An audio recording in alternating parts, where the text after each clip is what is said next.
Hey YouTube, today we're in the shop and we're talking about passenger comfort, specifically the foot pegs and floorboards for the passenger.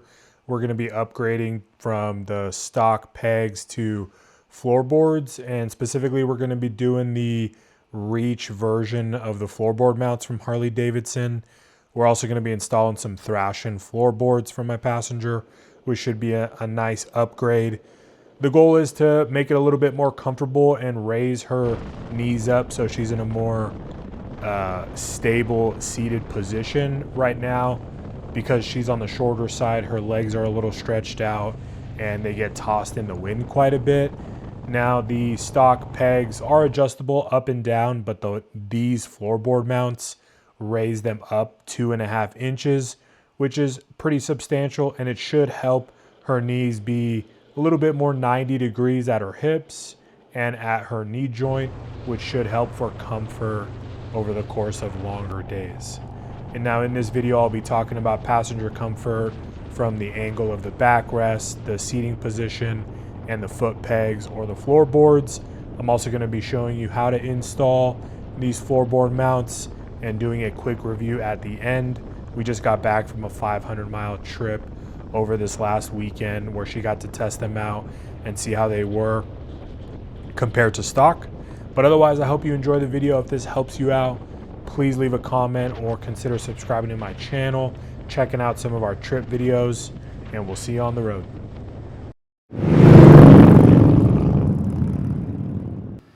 All right, YouTube, so first things first is we got to switch the bikes. We got to get the dyno off the lift. Just finished a bunch of maintenance, new shocks, and some fun things on this bike, which I might make a video about here one day soon, but we got to get the Road Glide on the lift. This is the, it's nice having a lift, but you only have about half my garage to use for bike stuff, so we got to do a little switcheroo. All right, first things first, let's get the battery tender disconnected. I need to ride my dyno anyway, so let's get this off the lift. I put in a battery charging port here on this bike, so it's easy to just be able to unplug it. Move this charger up here.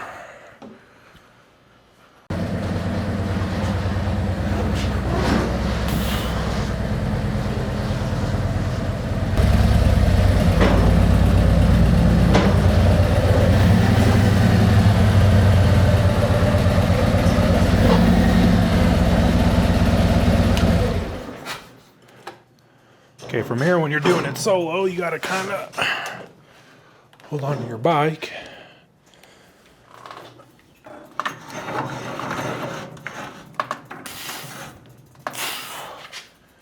Good to go. All right, gonna be doing a couple things to prepare for a short ride this weekend. So I'm gonna get this blocked up. Nice thing about this, it's pretty flat underneath there. On the cross member. Now your rocked install is not going nowhere. All right, before we get into the install of the floorboards and the reach mounts, I'm going to talk to you guys a little bit about passenger comfort when it comes to the angle. So a couple things to pay attention to is the angle of the sissy bar here. It's not 90 degrees. It leans back a little bit, which could be good and it could be bad depending on your rider and their comfort.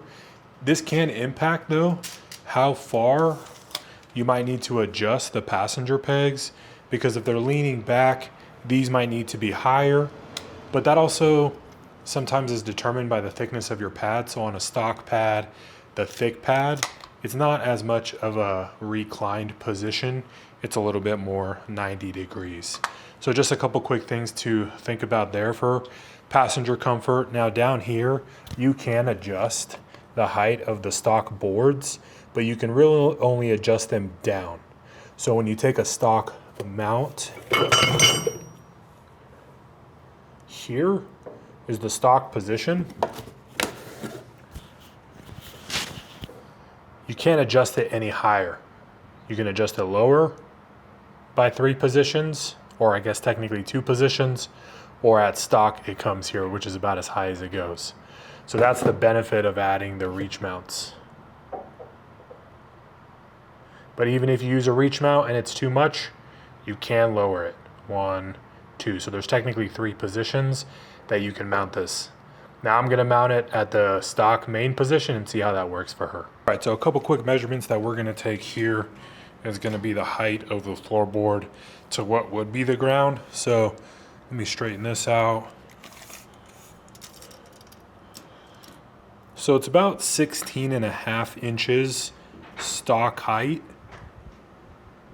And it seems like the reach floorboards would put us around 18.25. So I'll confirm that here in a minute. All right, I'm gonna use some wood to try to explain the issue with the angle here.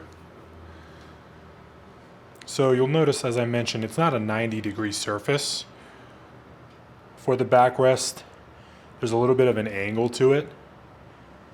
And that's really what passenger comfort is all gonna come down to, the angle of the back, right? I'd imagine that's a little bit more comfortable than 90 degrees would be.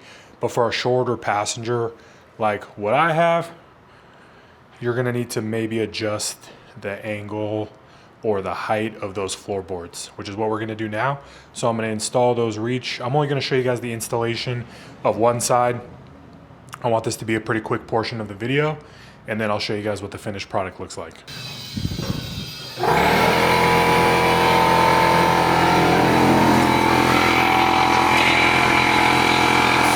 All right, super basic install. You're gonna wanna grab a 5/8 Allen, a 1/4 inch Allen, your Loctite, your hardware. New hardware comes with the floorboards, with the floorboard mounts. Now don't forget that you're gonna need this pivot, spring, and ball kit. I made that mistake. I'm filming this video about a week too late because I figured it would come with the mounts or it would come with the floorboards, but it didn't, so I got this off Drag Specialties for about 20 bucks. So don't forget that you will need these. So it's a little tricky getting this top bolt, so I got it started with that, but you're gonna have to come in. If you have a reach, like I have this reach ball, this works pretty well to sneak in the side here and get this cranked down. Let's get the bottom bolt in.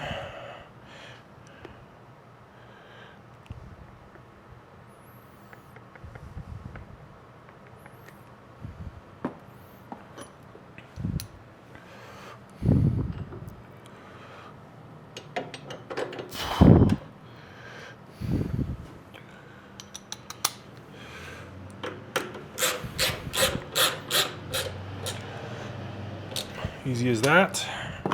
Okay, your torque spec's about 40 on the top, the main bolt, and it says 48 to 70 inch-pounds on the bottom. I'll do about 60, 65 inch. All right, I know this isn't the perfect setup, so don't sue me. We're not building motors. Okay, 65 inch-pounds. This is set to 40. See if we can get a good torque on it.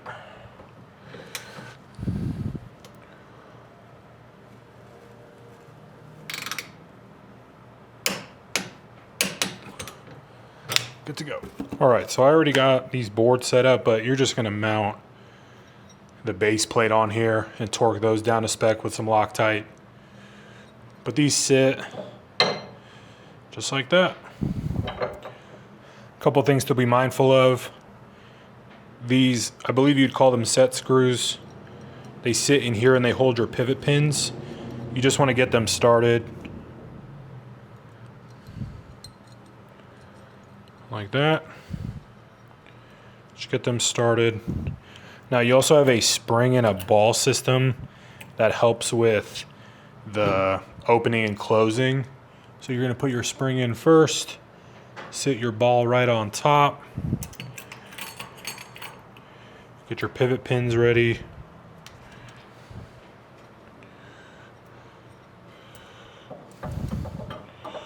Put some pressure down. It's quite a bit of pressure there, but nothing too crazy. All right.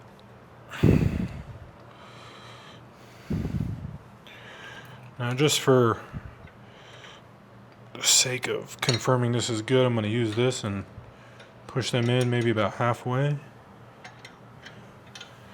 All right. And just confirm that they work. Looking good. It should snap like that. And then you're gonna wanna go into this backside and tighten up these set screws. There you have it. Looks really good. I love that they close and they snap shut. You know, one thing I will say, and something I'm going to take a measurement on right now, is they look a little further out from the bike. So let me grab the tape measure, take some quick measurements, and then we'll install the other side. All right, so previous was about 16, and wow, these are sitting quite a bit higher.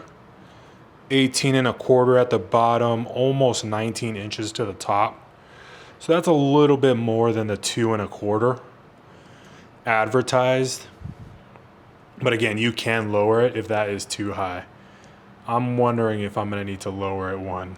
Last measurement inside of the board to the side cover is about 2.5 inches. Let's measure the other side. Inside of the board to the cover is about 2 inches.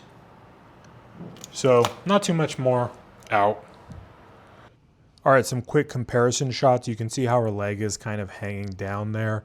And on this side, it's much more upright, 90 degrees through the hips and knees, which should help with stability in the wind. Here you can kind of see the differences between the height of both knees. So really should make an impact on battling some of the wind or long days out on the road. Now, I finished up installing both sides. So here you can kind of see the 90-degree angle, which should hopefully be a lot more comfortable for her on both sides. And we were able to get out for a weekend trip right after I installed them. I didn't do any recording on that trip, but here's some filler footage from some of our previous trips that are up on my YouTube channel.